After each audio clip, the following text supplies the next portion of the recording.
It's time for Inside the Patch with your Las Vegas Raiders. Here's Gnarley Charley.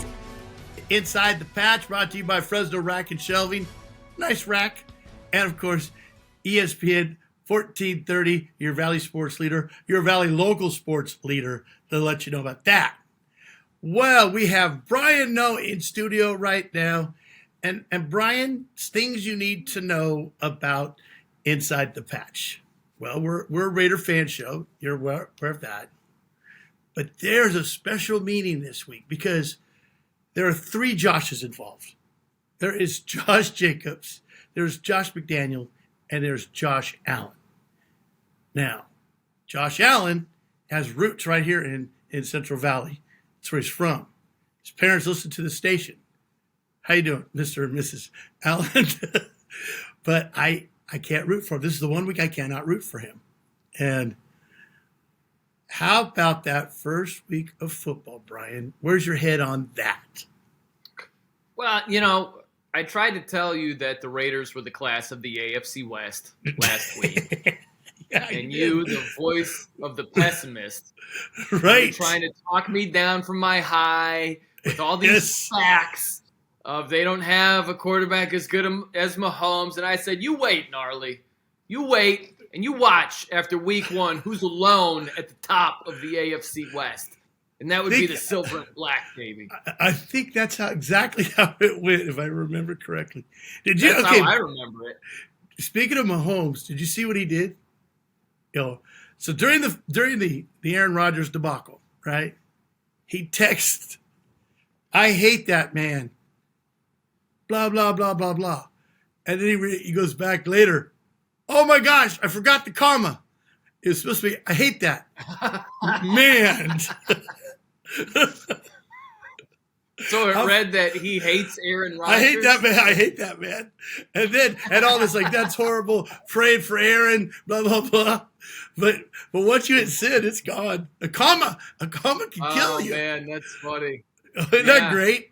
How horrible is that, though? The tweet is hilarious, but the story of Rodgers going down. Can you believe that? 4 snaps, and that's it. It's a season.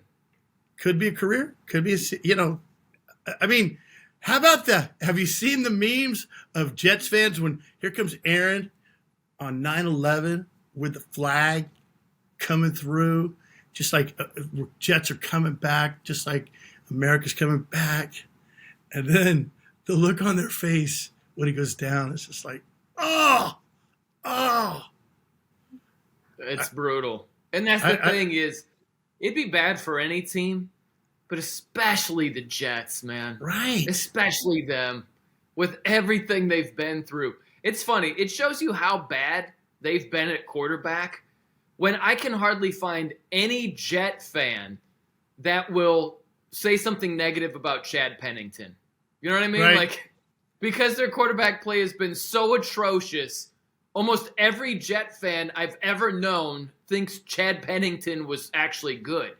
And he wasn't. But in comparison, it's like, hey, Chad Pennington, he had some good years. It's like he was completely mediocre. In the last 15 years, the most memorable play of a quarterback for the Jets is the butt tackle.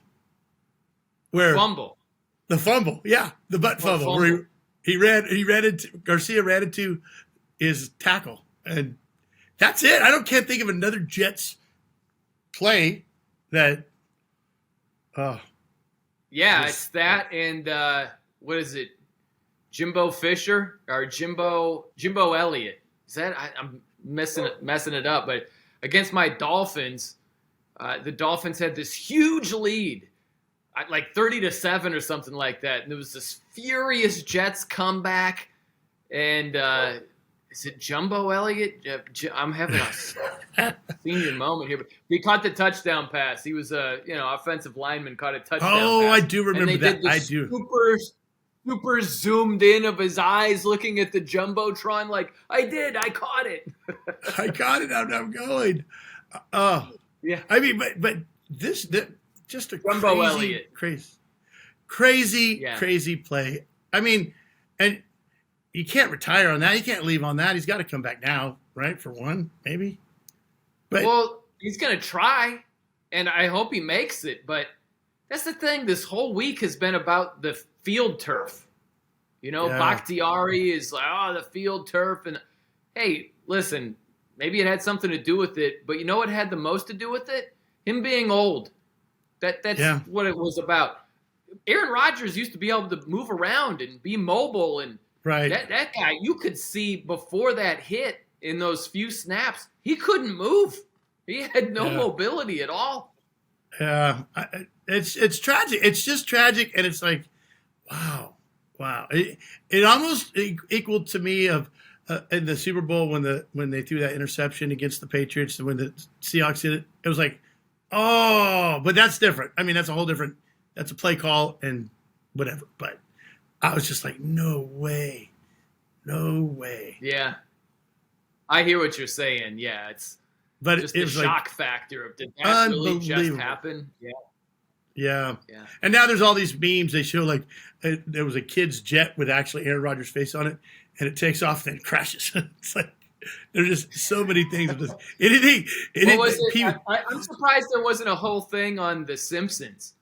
Oh yeah, I think it's related to the Mets, right? Where it's like, and it's opening day, and there's the season. That's what it felt like. And it's over. Well, there was one of Pee Wee Herman coming out of a biker bar going, yeah, guys, yeah.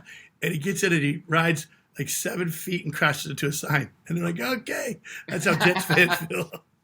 It's like, oh. That's it, man. That's it. Yeah, they're not gonna call Tom Brady. They're just gonna roll with Zach Wilson. That's the plan right now. Yeah. Okay. All right. That's our guy. But did you see that coach's face? He was just like, and he wasn't even pulled. He goes, it's bad. Like they all knew. Yeah. Head coach Robert Saleh was like, we think it's his Achilles, but I'll say a prayer tonight. That's about all I can do. Hopefully it's a high ankle sprain, which isn't good either. But I liked Peyton Manning's reaction where when Aaron Rodgers got on the cart, Peyton was just like, are you kidding me? I thought we were just going to tape that thing back up and get back in there. And we knew it was a lot more serious than that. Crazy. Well, if we go to the Raider game, first series, Garoppolo's in the tent. Like 5 plays in, he's in the tent. And I was just like, oh, no. There it is. Yeah.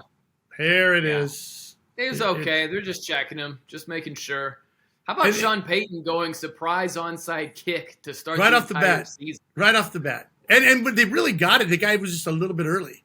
Yeah, a little early. Legal touching, but they had it. Now, do you think that was all about him? Or now that it didn't work, you hear, everybody, he's being so selfish. He's trying to, relive the Super Bowl. Look, man, he's just being aggressive. That's it. And it was that close to working. So, I don't know. I just think, can you imagine if the surprise onside didn't work in the Super Bowl to start the second half and they lost that game? Oh, my gosh. You talk about his reputation being completely different.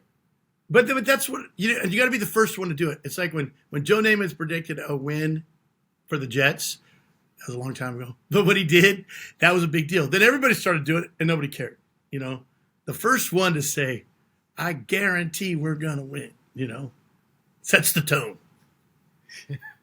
Well, Sean Payton set the tone for himself with surprise onside kicks. It's just they didn't get that one. A heck of a win for the Raiders, The Broncos scored a couple of first half touchdowns, and you might have been thinking, okay, Russell Wilson looks better with Sean Payton. Maybe the Broncos are better. Yeah. The Raiders win a road game. The only AFC West team to win in week 1. Great for them. That's great. Yeah. The best part for me was I was at the Madeira Fair Thursday night. And I missed the game, and I heard that the Chiefs won, right? So then I come home, and I'm doing some editing, and I put on the highlights, and I'm watching the game, and I'm like, wow, how did the Chiefs win? I cannot believe this. And there was going highlights. At the end, they lost. And I was like, it was like alternate ending because I thought they had won. So it was like the greatest highlight moment of my life because I'm like, what? Wait, they lost? Just like I had bad intel going in. It's like when someone records the game, don't tell me the score, I got to watch it later. It was that deal, but somebody gave me the wrong thing. So I kind of liked it.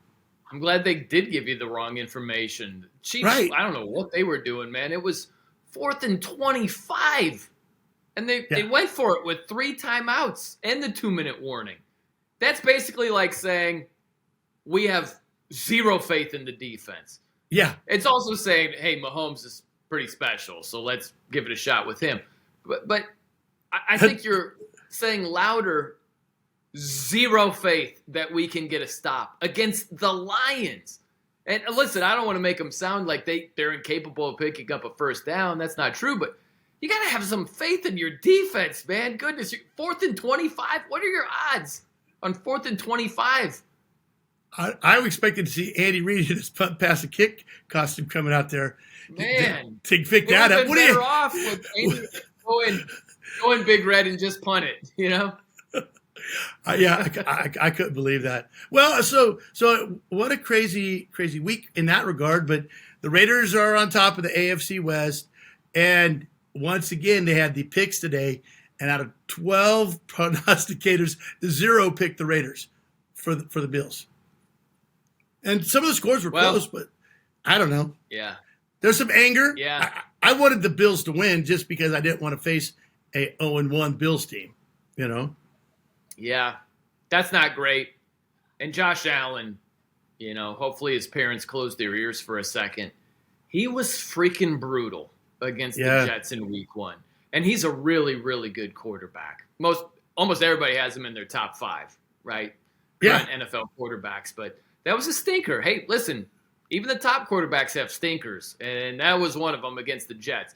That was basically the only way the Jets could stay in that game, was for Josh Allen to be that bad. When you fumble and throw 3 interceptions, that's what the Jets needed to keep it close. But that's also, you got to think, he didn't play in the preseason. You have those practices between teams, which helps. That's their preseason now, But this is quarterback action in front, it's on. It's real. It's a different level. It's a real game. And I'm sure the Jets having Aaron go down, it even got him a little more fired up, They're playing for Aaron, Yeah. Well, hey, listen, man, some defenses just give certain teams and certain quarterbacks fits. It's the Jets for Josh Allen. When Tom Brady was with Tampa, it was New Orleans. New Orleans gave them a real tough time routinely. Right. It happens, this isn't the first time the Jets have had Josh Allen's number. Well, and that's the thing, too. Josh, he's a big guy, and he takes crazy chances. Like, it was like right before the half, and he did some ridiculous, he's going to take a hit, like could be a career ender, and he don't care. He just goes for it. For really risk reward, not that good of a risk to take, Yeah, but I know, and luckily it hasn't bitten him. Right. It hasn't bitten him big time yet, but I hear you. He's taken way too many chances as far as that goes. Look, Anthony Richardson, the Colts quarterback, who's built like a tank. Yeah. He wasn't there for the most important part of the game against the Jags because he scrambled and got hit from behind. And people act like if you're 6'5" and 260, you can't get hurt. And it's like, yeah, you can. You don't have bionic ankles, bionic Achilles. If someone tackles you from behind, that could be 6 to 8 right there. Probably hadn't been hit since college. I mean, really hit. Because you don't. When they're worth all that money, you don't let people hit them. It's like, save it for the game. And, boy, that's got to be a, whew. It's crazy. Getting hit by NFL dudes, it's a different experience, man. And yeah, I was talking to an ex-Raider, and he said, when the old guys get together, he goes, some of the guys just don't even know where they're at. I mean, it's just the rules have changed to protect the players, but you talk about serving up some concussions and hits, and it's like that's the brutal part of the game. Junior Seau. You got to protect yourself as a QB. Listen, it depends on the situation. If we're talking playoffs, Super Bowl, it's third down. You got to get the first down. I get that. But Elway helicopter. Week 1, you got to do you don't want to hurdle 3 guys on first down and get hit in midair by the strong safety. It's like, guys, come on, man. You just got to stay upright. You know, and they Broncos had a couple hits that were questionable, and everybody goes right back to did Sean Payton have it? Does he have bounties up again? Because that was his thing in New Orleans, you know. It wasn't even him, but some other guy, the defensive coordinator. But still, you're thinking, is that a cheap shot? Because there were a couple of questionable, you know, crashes. Jacoby Myers, I don't even know if he's going to get to play next week. He's in the concussion protocol. That was a tough one. And he had a really good game, man. 2 touchdowns. And then and there was a penalty. He got hit hard. And you could tell when he was on the ground, he wasn't sure whether he was in Vegas or Denver. And that's always scary. Yeah. He didn't know if he just thrown a touchdown at Chandler Jones or if, you know, it was crazy. Yeah. And Jimmy G, I got to say, I wasn't excited about it, but I felt like he was in control of the game. He did what he needed to do. He wasn't great, but he wasn't horrible, you know. He got the first downs. He's serviceable. Yeah. He poised. The way he scrambled, he was still looking to make a play, and he used his legs. I mean, I was surprisingly happy. So, yeah, he was all right. He made enough plays to get the win. Had the couple of touchdown throws. The interception in the end zone was bad. So every now and then he has a clunker throw or bad decision. But look, man, it was good enough to win week 1. It doesn't have to be perfect. It's just got to be good enough. The biggest winner, though, by far, is that bar I was telling you about in Green Bay that they said, if you get there before the game and Aaron Rodgers is starting for the Jets, register your tab. So Rodgers goes down. Those people start drinking, you know. They're like, yeah, champagne, whatever. But the Jets have to lose. And the Jets won. And in the end, so all those tabs were so expensive, the bar wins on that straight up winner. Hundreds of dollars. It's funny, man, that you cannot look good cheering for injury. And that's what I love, where it's like, I don't know that they're necessarily cheering for injury as much as they were cheering for their bar tab to be free. Right. And it's like, don't give me that. Like the speed pass to your tab being free is Rodgers getting hurt. Right. And that's what happened. Like, it wasn't like, oh, Rodgers is hurt. That's awful. But, you know, maybe as a consolation, my tab is free. It was like, sweet. Do you have any of that champagne from the Titanic that's $140,000 a bottle? Just one of those. I'll take 2. Right, exactly. Not that I'm rooting for injury or anything. I find that part horrible, but I'm cheering like I'm 10 and it's Christmas morning. Yeah, okay.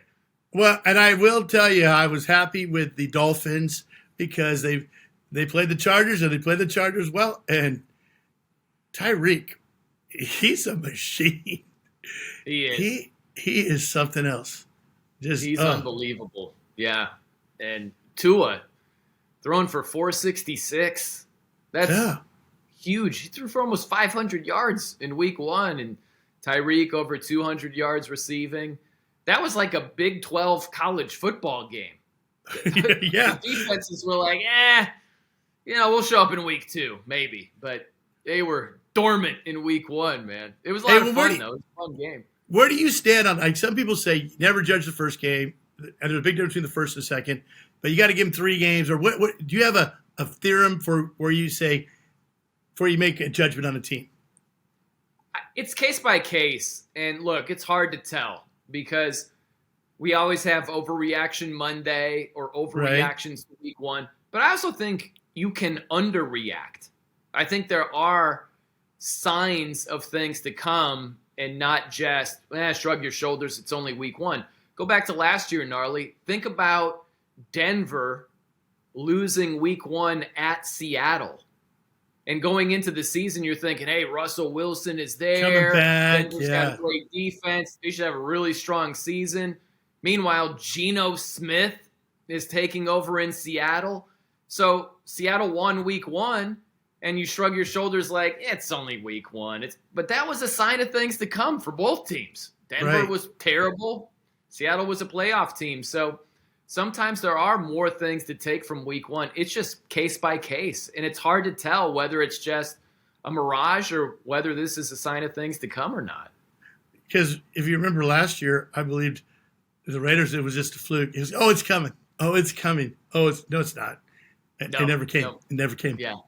I'll give you credit, though, man. You held out hope until they were completely mathematically eliminated. We went all the way to the last game of the season, I think. It was like crazy. Like, there was still a chance. Like, four things had to happen. But there were 17 things needed to happen. And there was a 0.0006% chance that they were going to sneak in. You're like, they're still alive. Still alive. Not dead. So you're saying there's a chance.